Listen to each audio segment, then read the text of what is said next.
బట్టతల కారణంగా పెళ్లి కావటం లేదనే మనస్తాపంతో ఓ యువ వైద్యుడు ఆత్మహత్య చేసుకున్నాడు. సికింద్రాబాద్ అల్వాల్లో బస్తీ దవాఖానాలో సేవలందిస్తున్న డాక్టర్ పురోహిత్ కిషోర్ రైలు కింద పడి ప్రాణాలు తీసుకున్నాడు. గుజరాత్కు చెందిన పురోహిత్ కిషోర్కు కొన్నాళ్లుగా తల్లిదండ్రులు పెళ్లి సంబంధాలు చూస్తున్నారు. బట్టతల ఉండటంతో సంబంధాలు కుదరటం లేదు. ఈ క్రమంలో ఇటీవల ఓ సంబంధం కుదరటంతో నిశ్చితార్థం చేసుకున్నారు. కానీ బట్టతల ఉందని ఆ అమ్మాయి కూడా పెళ్లిని ఆపేసింది. దీంతో మనోవేదనకు గురైన Purohit Kishore cavalry barrack railway station వద్ద రైలు కింద పడి బలవన్మరణానికి పాల్పడ్డాడు. ఎందుకు చనిపోయాడో ఎలా చనిపోయాడో కూడా తెలియదు. బట్ సార్ మాతో పని చేసినవన్నీ చాలా బాగా వర్క్ చేశారు. సార్ వ్యక్తిగతంగా చాలా మంచోడు.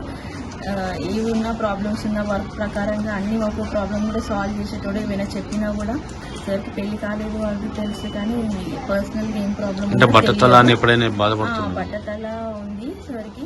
అది కూడా కొంచెం హెయిర్ ట్రాన్స్ప్లాంట్ చేయించుకున్నారు. అది కూడా చెప్పాడు ఒకసారి ఇట్లా చేయించుకున్నంటే ఓకే సార్ అని చెప్పాను. బట్ పెళ్లి కాలేదని తెలుసు, కానీ అదే పెద్ద రీజన్గా ఇలా చనిపోతాడని ఎక్స్పెక్ట్ చేయలేదు నేను కూడా.